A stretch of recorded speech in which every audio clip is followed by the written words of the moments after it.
Good morning. I'm glad to be here with you this morning. It is a blessing to always be with you. And wherever God's people are, many blessings are, and much love is there as well. I'm thankful so much for the youth. Been spending some time with them, spent some time with them Friday and all night, Friday night. There's nothing that I love more really than staying up all night with some excited and really fully energetic teens. They're really fun. A few of them took some naps around 6 o'clock. Couldn't hang out till 7. So we had a lot of fun. I just want to go ahead and mention that because if I start preaching about Moses preparing an ark for the flood, you know why. I'm super tired. But I'll do my best, and I'll try to walk around a little bit while I'm preaching. I want to talk about endurance this morning, as you can see on the slide behind me. I was about 10 years old, 5th grade, and I thought it was time to express my feelings to a girl that I liked. This is an embarrassing story, so I'm just going to go ahead and preface it that way. I expressed my feelings to this girl, and I told her that I liked her. And you know how innocent a 10-year-old kid is. I told her exactly how I felt, and nothing holding back. And she said she liked me back. And so I was really excited, but then there was the but conjunction right after that. And she said, I like you, but I also like this other guy more than I like you. And very inquisitive me, asked why. And she told me this. She said, well, you're cute, but so-and-so is more physically fit than you are.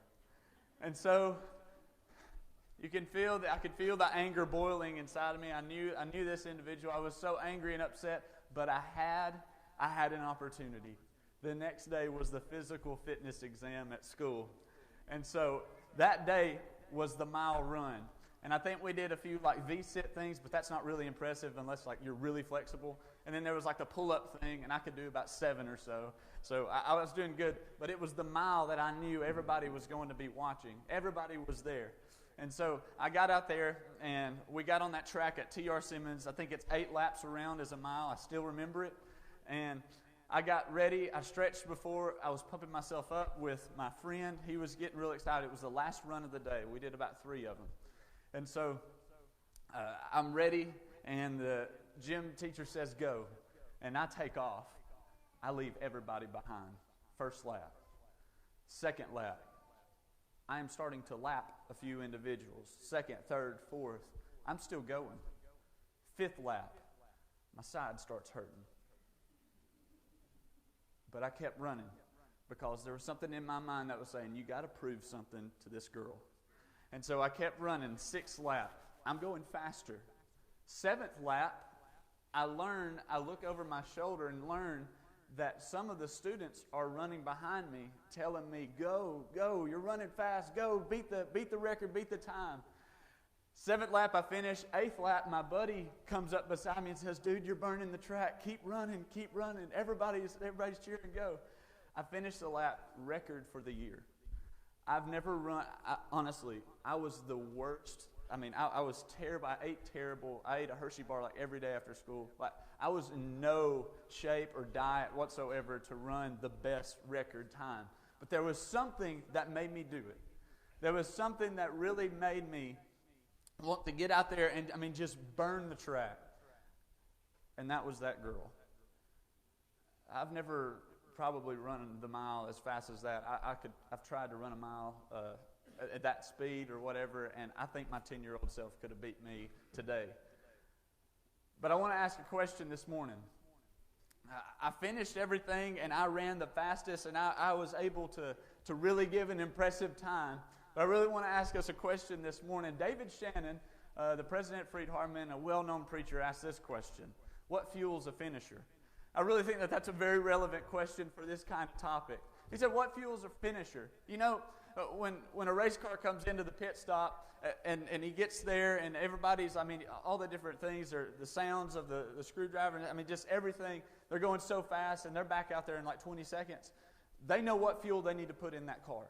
They know exactly what they need. They need to put the right fuel, the best fuel, because that car needs to move. And it needs to finish the race. You know, I think sometimes Christians, we become Christians, and many of us get excited, and maybe like the rocky soil in Luke chapter 8, where we get really excited, but we really don't understand what we're getting into, and we really don't root ourselves and have a foundation strong enough to finish the race and finish the course that's ahead of us. We go in for a pit stop, and we ask, hey, what fuel do we have? We have no idea. What's going to be the best fuel? Well, I don't know. Just pick that one over there on the shelf, and we put that one in our engine, and we're moving, but it's poor fuel. It's not going to last the race. It's not going to last us very long. What knowledge do you have? This is really the deep thought. What knowledge do you have about God and His Word and His people that's going to motivate you enough to make it to heaven? It's going to motivate you through the tough times. You see, those people who quit get to a point to where they've lost somebody, sin is too hard, they've yielded to temptation, they've lost so many things, and they've been tested over and over, and they say, I just can't do it anymore. Why do they quit? Well, they don't have the right kind of fuel. I think that's where we are in Hebrews. You know the book of Hebrews, if you read through it, it's a really good book. But the whole entire argument of the book is, don't quit. Don't go. These people, these Christians were Jewish Christians. They came out of Judaism and they're wanting to go back. They were saying it was so much better under Judaism. Why are we being persecuted if this is the right religion? Why is it that we're going through this hardship? And the writer, who is unknown, tells them, listen, you got to keep going. Just because you're being persecuted doesn't mean that it's in vain. Listen to Hebrews chapter 10, starting in verse 32. It says this, but recall the former days when, after you were enlightened, that's when they became Christians, you endured a hard struggle with sufferings. Verse 33, sometimes being publicly exposed to reproach and affliction, and sometimes being partners with those so treated. For you had compassion on those in prison, and you joyfully accepted the plundering of your property, since you knew that you yourselves had a better possession and an abiding one. Therefore, do not throw away your confidence, which has a great reward. Listen to verse 36. For you have need of endurance, so that when you have done the will of God, you may receive what is promised. They needed endurance. Ladies and gentlemen, you can't win a race if you don't finish it. There's no way that you can win a race. You'll always lose if you're not going to finish what you started. The Christian life is the same way. The Christian life, you remember what Paul said in 2 Timothy 4, verse 7. He says, I've fought the good fight. I've finished the race. I've kept the faith. Paul had a mindset of a finisher. He knew where to get his fuel. And I think this mindset is the mindset that the Hebrews needed. The letter to the Hebrews, the recipients of that letter, they needed this. And I still believe that it's relevant today. So what I want to do is I want to study chapter 12 with you. And I want to look at the context around it. And hopefully we can leave here stronger than when we came. Hebrews chapter 12, verses 1 through 4. We're just going to read verse 1 and then we'll apply it. The Bible says in Hebrews 12, verse 1, therefore, since we are surrounded by so great a cloud of witnesses, let us also lay aside every weight and sin which clings so closely. And let us run with endurance the race that is set before us. We'll stop right there. What I want to focus on in this passage is the cloud of witnesses that's talked about in verse 1.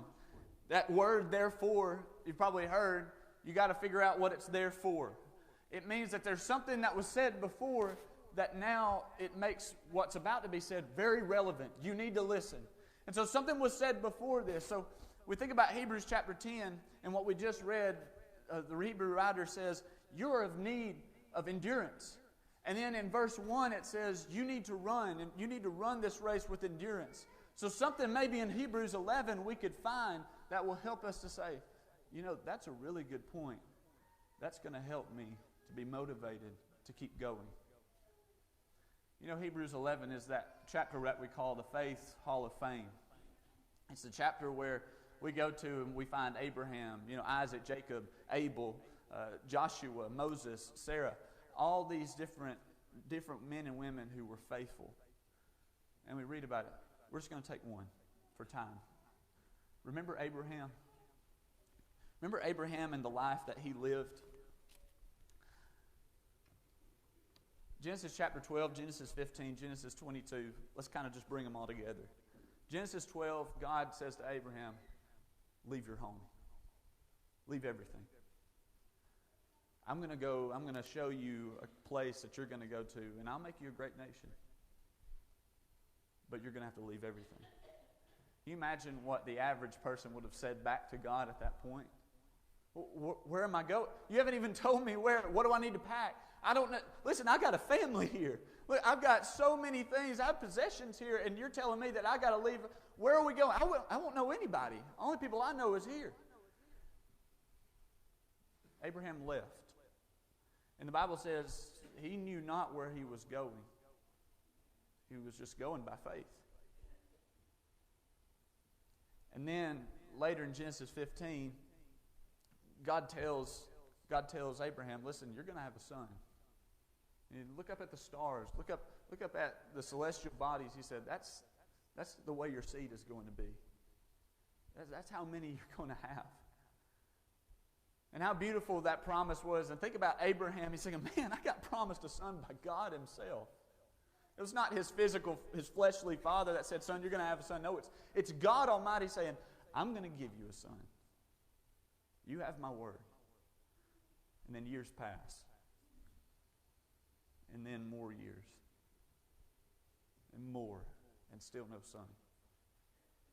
Even to the point where Abraham and Sarah say, you're going to have the son with Hagar, the maidservant. And Abraham has a son, and his name was Ishmael. But God told him, that's not what I'm promising you. It's not going to be that one. And more years pass. And more years pass. Even to the point to where when God said, hey, I'm going to give you this son, they were so old that Sarah laughed when God said, you're still going to have a son. And Sarah, you're going to be the mother. You're going to bear the child. And then finally the son comes. Isaac. And think about how joyful that moment was. I wonder how many times Abraham talked with Isaac and was walking with him and maybe going to Jack's with him and saying, hey, son, as he's eating his chicken fingers, listen, I waited for you for so many years. I was patient. And now that I have you, you mean the world to me. I wonder how many times Abraham said that. Listen, I waited for years, decades. I finally have you. Genesis 22. It came time where God was going to test Abraham. I want you to take that son, your only son that I gave you, and I want you to go up on the mountain. And there I want you to sacrifice him. And he's willing to do it. And this is in the context, this is in the passage of saying, listen, you got to endure. You got to keep going. You can't run this race slow. You can't stop. You got to keep going. You got to finish. And Abraham was willing to finish what God had told him to do. We know the story. Abraham doesn't end up killing Isaac because God stops him. So what in the world does that mean to these Hebrews to hear a story like that? And then what does it mean to us? I think it's shallow. I think it would be a shallow application to say, be like Abraham. Just keep going when things don't seem right, where you don't know where you're going, or when things are just confusing, things hurt. Just keep going. Trusting God. I think that's shallow, but I do think that that's something that we can take from it. Here's what I think is the big picture that we can take from Hebrews 12. It says, listen, we're surrounded by a cloud of witnesses, and Abraham's one of them. This is what I think he's trying to say. You're not alone. You're not alone. You think you're the only one who suffered? In the history of time, you're the only ones? Look at Abraham. The one who you say, this is our father Abraham. The man of faith. You think he had it easy? You think he received what he needed, what he had? You think he received it with just flying colors? No. He hurt. He was scared. And I think the most beautiful thing about about Hebrews 12 when it talks about the cloud of witnesses is really this. The writer said, it's okay to be scared. It's okay to hurt. Whatever's happened to you at this point, if you think that persecution means that you're not a part of the right religion, then think again. Then that means Abraham should have left God. He says, keep going. Why? Because you're not alone. Look around. The church that you're at, people are suffering. Think about your family. Everybody's suffering. But it's for a good cause. You know, when I played baseball at Walker, I think it was my sophomore year. That was a really tough year for me because I was injured twice. I had a surgery that year. And I was at practice, and I'm one of those that I really can't stand to be the one to sit down and watch everybody work. And it really hurts me to know that the team was working on the field, the team's working and getting better, and I'm having to sit here and maybe be a bat boy or maybe sweep the dugout. I mean, I did my part, but I wanted to do more. And after I had my surgery, the doctor told me, you can't lift weights. You can't do it. And there came a day where it was rainy, and we went to the dugout, and we would set up a workout place, and we would lift weights and do push-ups and things like that, just circuits and just go through them all. And that was the strategy, the project for the day is we're going to work out together. Well, I can't lift weights.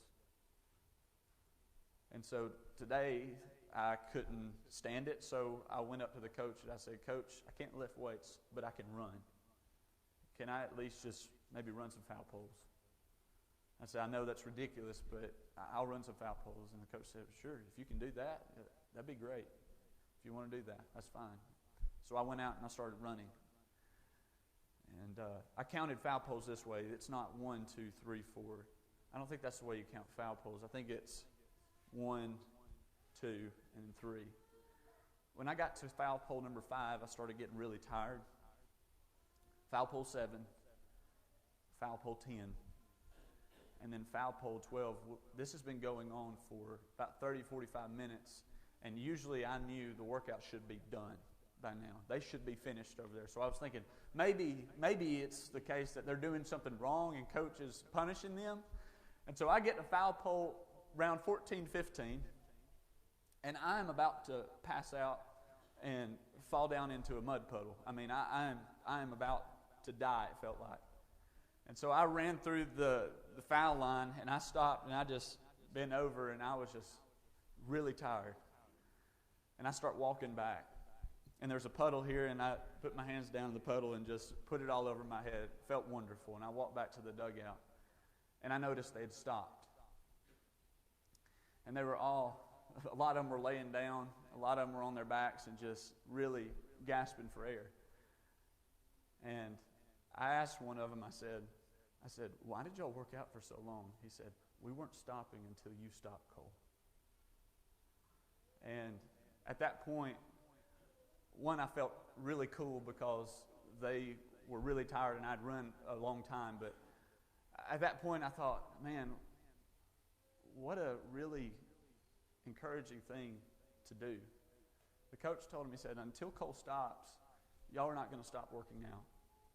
And I kept looking over at them thinking, I'm going to stop when they stop. Think about this. I wonder if there's someone here that's thinking about giving up being a Christian. And I hate that, but maybe I can give you something to consider. What if there's somebody who's looking at you and saying, if they don't stop, I'm not going to stop. If they keep going, I can do it. But if they quit, there's no way I can make it. Because I rely on them.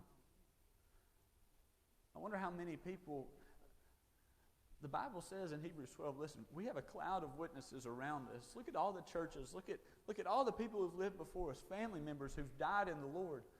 let that be a driving force to you to say, I want to make it to heaven and be there with them. And then also, I want to be a good example to those people who are saying, if they keep going, I'm going to keep going. We're not alone. And so let's keep studying some more. Hebrews 12, and then we'll read through 2 and 4, all the way through.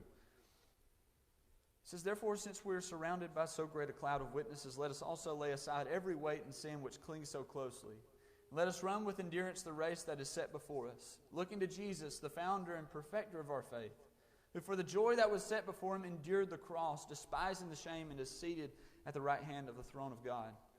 Consider him who endured from sinners such hostility against himself, so that you may not grow weary or faint-hearted. In your struggle against sin, you have not yet resisted to the point of shedding your blood. There's a very powerful application here, but I want to really talk about what the writer is trying to tell us. Look at verse 2, and it says, the very beginning of verse 2, talks about verse 1, the cloud of witnesses, then it goes straight into verse 2. It says, looking to Jesus. You know, he's our example according to Peter. He says, really, he's our example so that we should follow in his footsteps. The man who endured such pain. I want y'all to think about something that I believe the Hebrews writer is saying. He says he's the founder and perfecter of our faith. Basically, if we look at 1 Corinthians 15, we read that if Christ is not resurrected from the dead, our faith and our hope, everything is in vain. We have no hope for heaven. There's nothing that's going to get us there unless Jesus is resurrected. And then we read about the pain and the suffering that he endured from sinners. I think the author here is making a very powerful comment. It'd be one thing if Jesus was beheaded. I think that's a very weird thought, but I try to come up with these thoughts and think about the way that Jesus died and why it's so powerful and meaningful and why it should move me. It'd be one thing if Jesus was beheaded. It would have been quick, wouldn't it? Would he have felt it? I don't know, maybe, probably. Or what if he died in another way that was, just snap of the fingers really fast? That's not the way that he died, though, did he? The Jews crucified him. And not only that, they beat him before that. And not only that, they kept him up all night. He stayed there for 6 hours on the cross. He didn't stay there for a few minutes. He stayed there for the whole duration of time. And the Hebrews writer is trying to say, look at Jesus. Look at how long he was on the cross. Look at how shameful and how people despised him and railed at him. And said, "Hail, King of the Jews." And they didn't even believe it. And now they said, "If you're the Son of God, come down." They didn't believe it. And he said, he endured that, and he did it for you. And he said, this is the example that you're supposed to have, that you're supposed to look to. Why? Because Jesus not only died and suffered,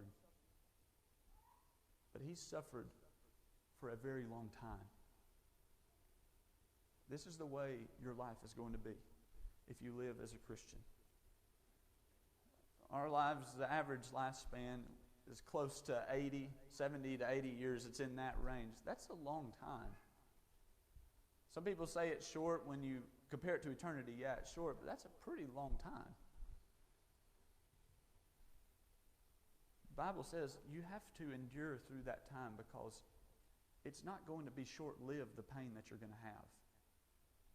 Look at Jesus and the death that he died. He didn't die a short-lived, he didn't go through a short-lived pain. It lasted for a long time. One of the most beautiful things is this: God doesn't ask us to endure pain and then sit back and watch us run and claw to the finish line by ourselves. No. God himself finished the race first, and we watched him bleed to the finish line. Therefore, we're not running this race alone. All the people who lived before have run the race, and also Jesus has run the race. So we can do it too. And we can make it.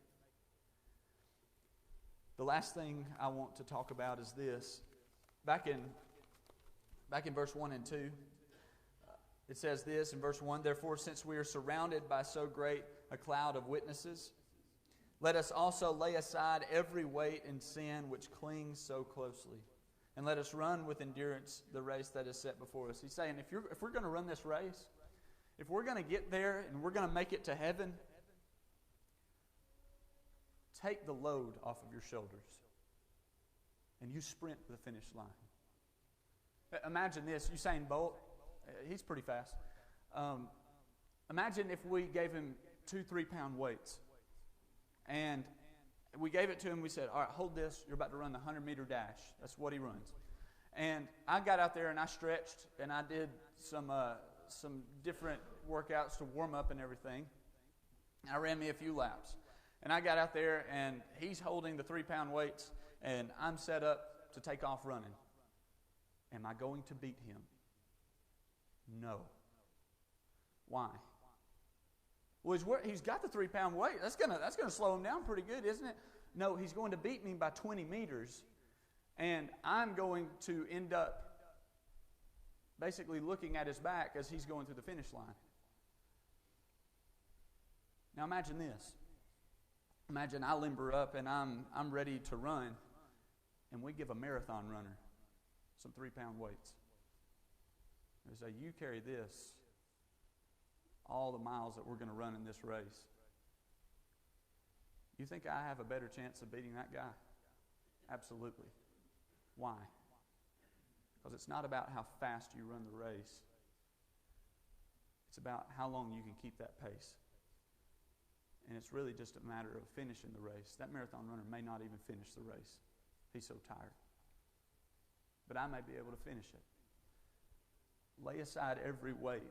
There are about 3 basic kinds of people that struggle with this. And I'm going to list these real quick. There are some of us who are trying to run this race with rocks in our hands. They're not very heavy, but later in life, they will soon become tedious. Others are running with a backpack full of rocks. They're tired now, but they have no strength to continue in the near future. They will soon have to stop. And then there are some who are simply tied up and can't even begin the race because for some reason they just can't allow themselves to cut themselves loose. What are these weights that may hold us back? Anger, guilt, doubt, an unforgiving heart. All these things can make us have setbacks in our race and allow us to not only move slower, but may cause us to stop at the end because we're so tired and we can't keep going. But I think the last application that we need to make in this passage is this. We need to drop the weights and run. The 3 things that I just listed, the rocks in the hands, the rocks in the backpack, and the people who are tied up, they all have one thing in common, and it's this. You can choose not to be in that situation. And you can run faster and for a longer period of time. It doesn't matter how fast you are or how tough you are. If you run with a weight on your shoulders, you could end up hurting yourself and becoming disqualified. I want to end on something that's kind of hidden in this passage that we may look over because we see it a lot. But look in verse 2, and let's read it one last time. "Looking to Jesus, the founder and perfecter of our faith, who for the joy that was set before him endured the cross, despising the shame, and is seated at the right hand of the throne of God." Did you notice the last phrase in it? He's seated at the right hand of the throne of God. He was on the cross. People railed at him. People spat at him, mocked him. He was there. He was hurting. He was bleeding, and he cried. But look at him now. Look where he is. He's in heaven. He's at the right hand of the throne of God. The same thing that could be said about us. I don't know if there's someone here who's struggling. I don't have that capacity, that capability to read minds. But what I do know is we all struggle, and some more than others. So this is my invitation to you. If you want to begin the race, we would love for you to sign up right now. And you don't really sign anything. What you do is you express faith in God.